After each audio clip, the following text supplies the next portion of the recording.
Salut les disciples de la boxe, c'est Jean-Charles, j'espère que vous êtes en forme. Les gars, je suis encore en déplacement, donc j'ai pas encore sorti la vidéo du déplacement du week-end dernier, que je suis déjà sur un autre déplacement. Mais là, je dis trop rien, c'est une surprise qui arrive d'ici quelques jours, j'espère. Bon, plutôt d'ici une semaine, on va dire. Voilà, laissez-moi quand même un petit peu de temps. Alors, normalement, je ne réagis pas aux rumeurs. Mais Dato m'a forcé. Dato Boxing m'a forcé. Il m'a envoyé des vocaux, il m'a dit JC, tu te dois de le faire, comprends-tu? Parce que c'est comme ça que ça fonctionne. Tout le monde fait des vidéos dès qu'il y a un truc qui se passe. Moi j'ai dit non. Mais là, j'avais envie de faire une vidéo, et comme ça au moins, c'est fait.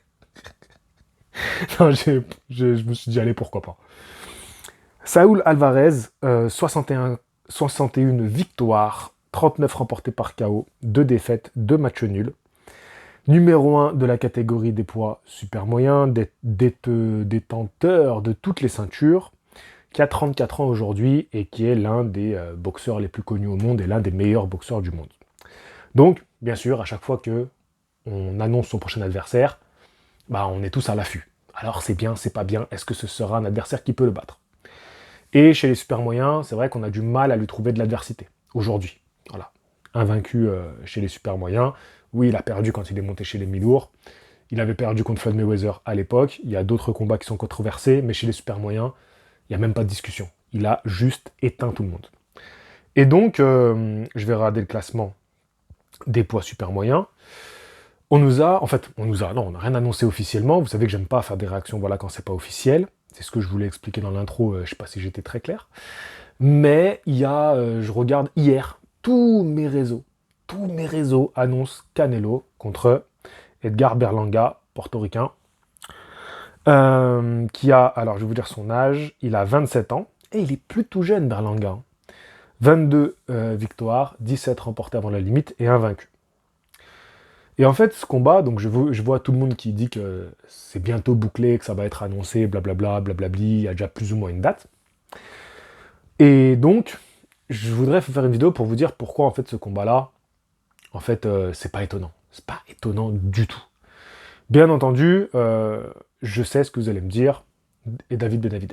Et David Benavides, dans tout ça, c'est ce qu'on voulait voir. Comme je vous l'avais déjà dit quand il avait affronté Jam Munguia, bah en fait, c'est pas honteux comme affiche, c'est pas du foutage de gueule. Et Edgar Berlanga, en fait, c'est aussi cohérent quelque part. Il faut que vous compreniez que, au-delà du fait que personne ne croit que Edgar Berlanga peut battre Canelo, personne. Voilà. Quand je dis personne, il y a toujours quelqu'un qui va me dire non, mais JC c'est possible, JC la boxe, nanana. C'est pas ce que je te dis. Tout le monde te dira que Canelo est favori. Même si tu es pour Berlanga, même si tu me dis Berlanga, il y a moyen qu'il gagne, il a ça, ça, ça comme argument. Mais juste 2 secondes, 2 secondes. Objectivement, Canelo est favori. Point barre. Je veux dire, faut arrêter 2 secondes. Après, tu me dire, ouais, moi je crois que peut-être que là, il peut le battre. Ça, c'est encore une autre question. Maintenant, pourquoi ce combat-là, en fait, on l'a vu venir à des kilomètres? Déjà, ça fait combien de vidéos où je vous dis potentiellement les adversaires de Canelo et je vous dis Berlanga. Et ça fait un moment. Ça fait un moment. Ceux qui me suivent, ceux qui savent, ceux qui sont là depuis longtemps, vous savez que je le mets à chaque fois dans la liste en vous disant ils peuvent très bien nous sortir Edgar Berlanga. Pourquoi ils peuvent nous sortir Edgar Berlanga? Déjà américain. Ensuite, connu. Il est quand même connu. Invaincu. Portoricain. Tout ça, ça fait que, en fait, ça vend du papier. Ça vend du papier. Parce qu'il ne faut pas oublier que, oui, il y a des puristes de la boxe. Je sais que toi et moi, la plupart des personnes qui suivent cette chaîne Box Attitude, qui la suivent assidûment, vous connaissez votre sujet. Et vous, pour vous, cette affiche-là, elle n'est pas excitante. Mais la boxe se vend au grand public. Canelo se vend au grand public. Et mettre un boxeur portoricain jeune, impressionnant quand même, tu vois, il a une carrure, il a une prestance, contre Canelo, ça vend du papier aux yeux du grand public. Et n'oubliez pas que, avant tout ça, c'est un business. C'est des promoteurs, c'est des matchmakers, c'est des diffuseurs qui se disent ben, quel combat on peut monter, quelle carte on peut monter, qui on va mettre en tête d'affiche. Et malheureusement, oui, on prend en compte l'intérêt sportif, parce que si tu délaisses complètement l'intérêt sportif, au fur et à mesure, tu vas tellement détruire l'image de ton sport Et on était presque arrivé à ça avec la boxe anglaise, hein, à une période.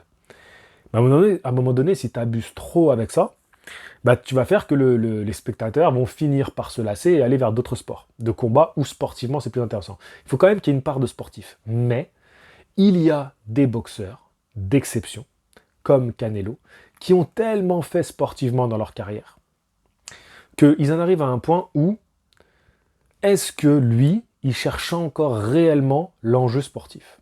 Tu vois? C'est une question qu'on peut réellement se poser. Et est-ce qu'aujourd'hui, c'est pas plus une marque? Canelo est une marque en soi. Et comment cette marque, eh ben en fait, on continue à la faire rentabiliser chaque année. Chaque année, bon, ok, on le fait affronter qui? Ok, on va avoir le super fight contre truc, et voilà. Et on fait rentrer des billets. Est-ce que je trouve cette affiche honteuse? Non. Non, franchement, non. Vous me ferez pas dire quelque chose, même si Canelo, j'ai pu être critiqué.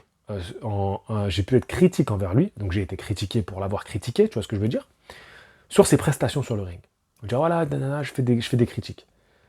Mais les choix qu'il fait, pour moi, ils sont dans une certaine cohérence, et il faut juste me dire, bah ouais, mais en fait, ça m'étonne pas.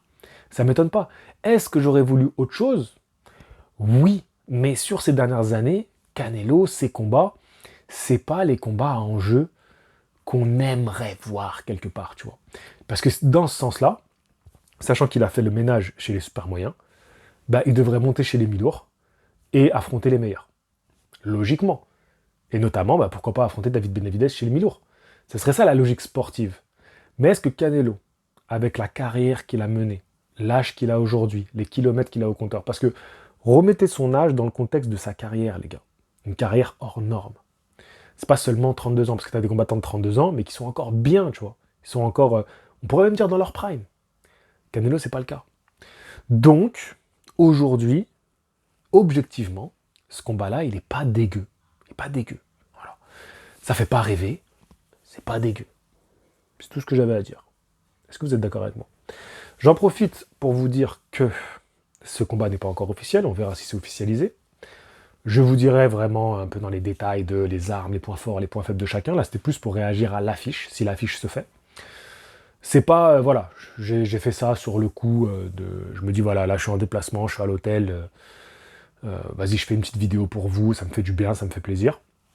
Mais je vais pas réagir dès qu'il y a une annonce ou une rumeur de truc. J'attends toujours annonce officielle, c'est important. Parce que voilà, c'est important pour moi que je respecte mon public. Tu vois, par exemple là, je sens que c'est de mon devoir de vous dire, les gars, même s'il y a plein de sources qui l'ont relayé, ça reste, on relaie une rumeur. Et comme je trouve qu'aujourd'hui on en fait des tonnes sur les rumeurs, que je préfère quand même être factuel. Et être factuel dans cette vidéo, c'est vous dire que, attention, ceci n'est qu'une rumeur. Et d'ailleurs, dans la vidéo sur Tony Oka hier, j'ai oublié de dire que c'est pas encore officiel, l'adversaire de Tony Oka. Son combat est officiel, son adversaire n'est pas officiel. Et ça, c'est une erreur. Parce que moi, j'estime que quand même, j'ai une part de responsabilité dans les informations que je vous donne. Et comment je traite l'information. Même si, bien sûr, je ne suis jamais neutre. Ça, je vous le dis, la neutralité n'existe pas. Je me dois d'être carré. Carré envers vous. Voilà, d'être correct envers vous, je suis transparent, je fais les choses bien en fait. Voilà, je pense que c'est important. Il faut avoir de l'éthique quand on s'adresse publiquement aux gens. Voilà, sur ce, je vous rappelle que mes partenaires organisent des stages de boxe anglaise à l'étranger. Vous avez Boxing Culture pour partir à New York. Et puis vous avez Cuba, il y a un stage cet été où je serai présent, si tout va bien, si Dieu le veut. Et donc on aura peut-être l'occasion de s'entraîner ensemble sur les plages de la Havane. Sur ce, je vous dis à la prochaine. Fighting! Ciao!